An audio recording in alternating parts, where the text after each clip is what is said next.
Hello friends, welcome to secret of சமையல். இன்றைக்கி நம்மளோட சேனலில் நாம் பார்க்க போகிறது ரொம்பவே ஆரோக்கியமான ஒரு சூப் ரெசிபி. இது வந்து முடக்கத்தான் கீரை சூப்பு.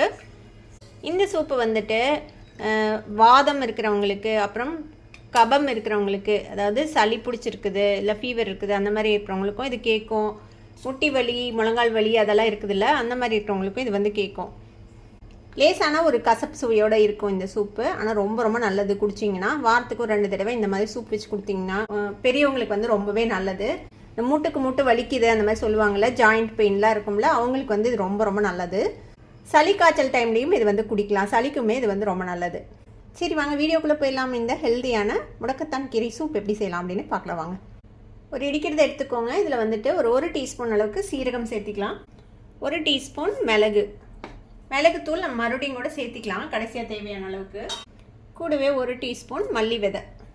இப்போ இதை வந்து நம்ம ஃபஸ்ட்டு இடிச்சிக்கலாம். இப்போ இந்த மாதிரி கொஞ்சம் கோர்ஸாக பொடிச்சதுக்கப்புறம் இதில் வந்து 1 கட்டை பூண்டு நான் தோலோடையே எடுத்து வச்சுருக்கேன். ஒரு சின்ன துண்டு இஞ்சி அதையும் இந்த மாதிரி தோல் எடுத்துகிட்டு நறுக்கி வச்சுருக்கேன். இப்போ இதையும் சேர்த்து நம்ம இடிச்சுக்க போகிறோம். இப்போ இது மாதிரி 1-2 க்ரஷ் பண்ணி வச்சுக்கோங்க. நல்லா ஒரு கையளவுக்கு முடக்கத்தான் கீரையை வந்துட்டு நல்லா க்ளீன் பண்ணிவிட்டு வாஷ் பண்ணிவிட்டு எடுத்து வச்சுருக்கிறேன். நீங்கள் வந்து சின்ன வெங்காயம் இருந்தால் சின்ன வெங்காயம் போட்டுக்கோங்க. ஒரு 4-5 சின்ன வெங்காயம். நான் வந்துட்டு ஒரு பாதி பெரிய வெங்காயம், சின்ன சைஸ் வெங்காயத்தில் பாதி பெரிய வெங்காயம் வச்சுருக்கேன். அதே மாதிரி மீடியம் சைஸ் தக்காளியை நறுக்கி வச்சுருக்கேன். இப்போ ஒரு வடச்சட்டி அடுப்பில் வச்சுக்கலாம். இதில் வந்து கொஞ்சமாக வெண்ணெய் சேர்த்திக்கலாம். வெண்ணெய், நெய் அது மாதிரி எதாவது சேர்த்திங்கன்னா கொஞ்சம் இந்த முடக்கத்தான் கீரையோட கசப்பு கொஞ்சம் கம்மியாகும். அதுக்காக தான் 1 டீஸ்பூன் அளவுக்கு வெண்ணெய் சேர்த்திக்கலாம். இப்போ இதில் வந்துட்டு நம்ம இந்த வெங்காயம், தக்காளி, கீரை எல்லாத்தையுமே சேர்த்திக்கலாம். இது லேசாக இந்த வெண்ணெயில் வதக்கி விடுங்க. இது கூடவே நம்ம இடித்து வச்சுருக்கிற இந்த சீரகம், மிளகு, மல்லி, இஞ்சி, பூண்டு அதையும் சேர்த்திக்கலாம்.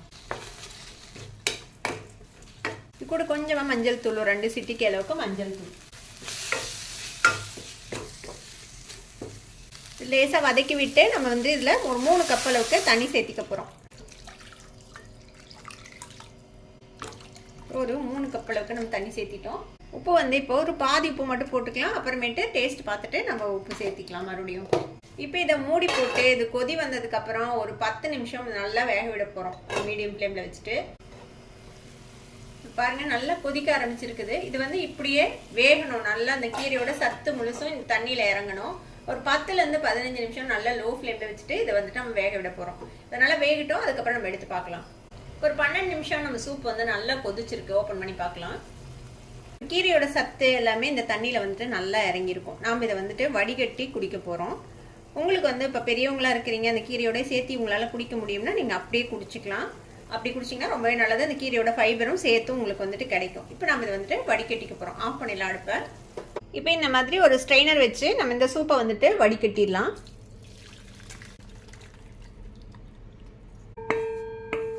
இப்போ இதை என்ன பண்ண போகிறோன்னா, இந்த மாதிரி ஒரு மத்து வச்சு நல்லா மேஷ் பண்ணி இதில் இருக்கிற ஜூஸ் எல்லாமே இறங்குற மாதிரி நம்ம மசிச்சு விட்டுற போகிறோம். இந்த தக்காளி, இஞ்சி, பூண்டு, கீரை அது எல்லாத்தோட ஜூஸுமே நல்லா இறங்குற மாதிரி மசிச்சு விட்டுருங்க. பாருங்கள், கீரை வந்து நல்லாவே வெந்துருச்சு. இப்போ பார்த்தீங்கன்னா தெரியும், இந்த சக்கை மட்டும்தான் இருக்குது. நம்ம சூப்பு ஃபுல்லுமே கீழே இறங்கிடுச்சு. இப்போ இதுக்கு மேலே நம்ம வந்துட்டு கொத்தமல்லி தழை கொஞ்சம் தூவிடலாம். ஏற்கனவே உப்பு போட்டோம், அது வந்து பத்தாது. இப்போ இன்னும் கொஞ்சம் உப்பு தேவையான அளவுக்கு சேர்த்திக்கலாம் டேஸ்ட் பார்த்துட்டு. கூடவே தேவையான அளவுக்கு மிளகுத்தூள் ஆட் பண்ணிக்கலாம். பாருங்கள், சூப்பரான முடக்கத்தான் கீரை சூப் ரெடி ஆகிடுச்சு. இது வந்துட்டு குடிக்கிறதுக்கு ரொம்பவே நல்லாயிருக்கும், இதமாக இருக்கும் குடிக்கிறதுக்கு. கண்டிப்பாக ட்ரை பண்ணி பாருங்கள். ட்ரை பண்ணி பார்த்துட்டு எப்படி இருந்தது அப்படின்னு எனக்கு கமெண்ட்ஸாக ஃபீட்பேக் கொடுங்க. இந்த வீடியோ உங்களுக்கு பிடிச்சிருந்ததுன்னா சப்ஸ்கிரைப் பண்ணுங்கள். பக்கத்தில் இருக்கிற பெல் ஐக்கானை கிளிக் பண்ணுங்கள். அப்போ தான் ஃபியூச்சர் நோட்டிஃபிகேஷன்ஸ் உங்களுக்கு உடனே வந்து சேரும். லைக் பண்ணுங்கள், ஷேர் பண்ணுங்கள். தேங்க்யூ ஃபார் வாட்சிங் திஸ் வீடியோ. Bye bye.